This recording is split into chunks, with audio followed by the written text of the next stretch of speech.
কালকে আমাদের সম্মানীয় মুখ্যমন্ত্রী মাননীয় শুভেন্দু অধিকারী স্যার একটা প্রেস কনফারেন্স করছে।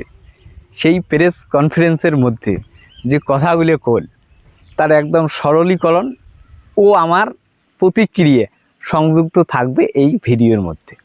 তো যাই হোক, কথা না বাড়ে শুরু করা যাক। প্রথম যে অ্যানাউন্সমেন্টটা করলো সেটা হলো অন্নপূর্ণার ভাণ্ডার সম্পর্কে।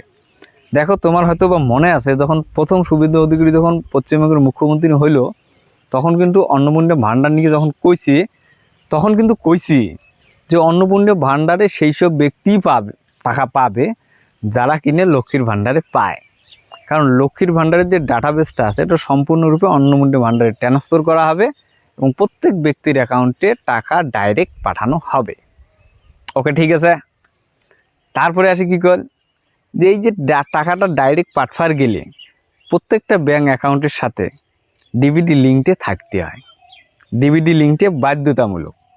এই সাধারণ মানুষ এই রোদ ঝড় বৃষ্টির মধ্যে দেয়া দোকানের সামনে ব্যাংকের সামনে ভিড় করে ডিবিটি লিঙ্কটে করাইলো।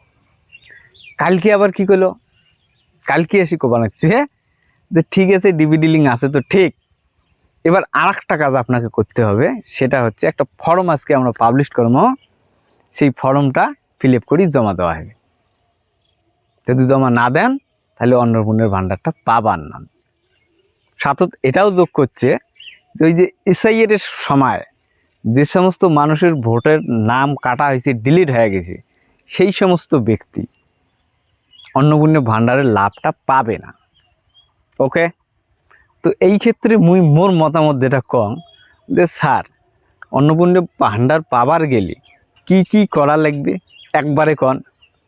ইয়ে তো দেও, ইয়ে তো না দেও, মানুষ ওই 15 লাখ টাকা জুমলের মতো এটাও হজম করে নিবে, এতটা টেনশনের কিছু নেই। বাট ব্যাপারটা স্পষ্ট কন, সাধারণ মানুষকে এইভাবে বারবার হয়রানি করান না। দ্বিতীয় বিষয় যেটা আলোচনা করছে কালকের কনফারেন্সের মধ্যে, সেটা হচ্ছে আমাদের স্যার ওই ভোটের সময় তো একটা বলে অ্যানাউন্স করছে যে মহিলাদের বাস ভাড়া ফ্রি, সেইটি চালু হবে আগামী 1 তারিখ থেকে। এই জায়গায় আমার একটু আপত্তি আছে। স্যার কি বলল যে 1 তারিখ থেকে ওই যে ফ্রি বাস ভাড়ার যে প্রসেসটা আছে সেইটি চালু হবে। ওকে, ডান। আর প্রত্যেকটা মহিলাকে একটা কার্ড দেওয়া হবে, ঠিক আছে।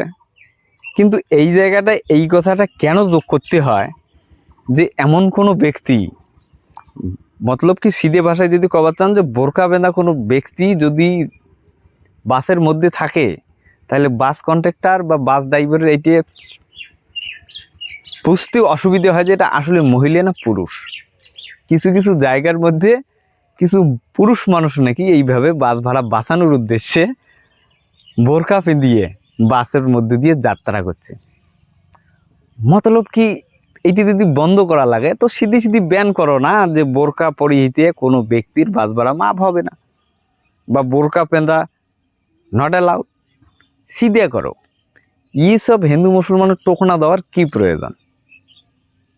এটার একজন মুখ্যমন্ত্রী হিসেবে মোর মনে হয় না এটা ঠিক না। এক তো মুসলিমের গরু জব করা বন্ধ করে দিয়েছেন, এক ঝটকায় মানে নিয়েছে, কোই দিক্কত নেই। এটাও আইন পাশ করে দেওয়া যে বোরকা ব্যান, কোই দিক্কত নেই, মান লেগা লোক। তো এইসব হিন্দু মুসলমানের কথাটা বলাটা ঠিক না গেল এটা।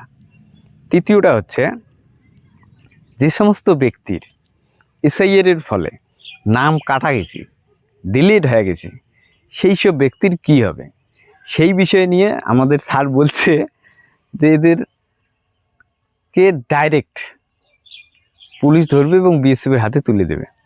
বিএসএফ সেই সমস্ত ব্যক্তিকে বাংলাদেশের মধ্যে পাঠাই দিবে। এবার সাংবাদিক প্রশ্ন করলো, কেন স্যার এইটিকে বিসিএর মাধ্যমে করা যায় না, যেমনটা আসামের মধ্যে হয়েছে এনআরসি, যে কোর্টের মধ্যে বিচার চলবে, সেটির যদি হয় তারপর থেকে কোর্টের মাধ্যমে যেটা পাঠায় সেটা পাঠাবে। তো আমাদের স্যারের যুক্তি ছিল যে কোর্টের মাধ্যমে দিয়ে যদি বাংলাদেশি প্রমাণিতও হয়, ফির ওকে নিজে জেলও রাখা লাগবে। কারণ জেলের যে খরচাটা হয় সেটা তো ভারতবর্ষের ট্যাক্স পেয়ার লোক এমার খরচাটাই তো চলে। তো এই ভারতবর্ষের ট্যাক্স পেয়ার লোকের খরচাটা এই সমস্ত বহিরাগত বিদেশিদের পিছনে খরচ হবে না। ওকে, ঠিক আছে, আমরা এটা সহমত, কোনো অসুবিধা নাই। কিন্তু বাংলাদেশি লোকগুলি যে কায় আছে এলেক ধরো তো, এলেক পাঠান তো, इसका तो कोई नहीं है। কয়টা বাংলাদেশে ধরা হলো সেটা তো বলেন, কয়টাকে পাঠানো হলো সেটা তো বলেন, নাকি এগুলি শুধু নিউজের মধ্যে? তো এই যে প্রেস কনফারেন্সটা আছে এটির সারমর্মটা এতটুকু। ঠিক আছে, ভালো থাকবেন, সুস্থ থাকবেন এবং আমার চ্যানেলটাকে সাবস্ক্রাইব করবেন। ধন্যবাদ।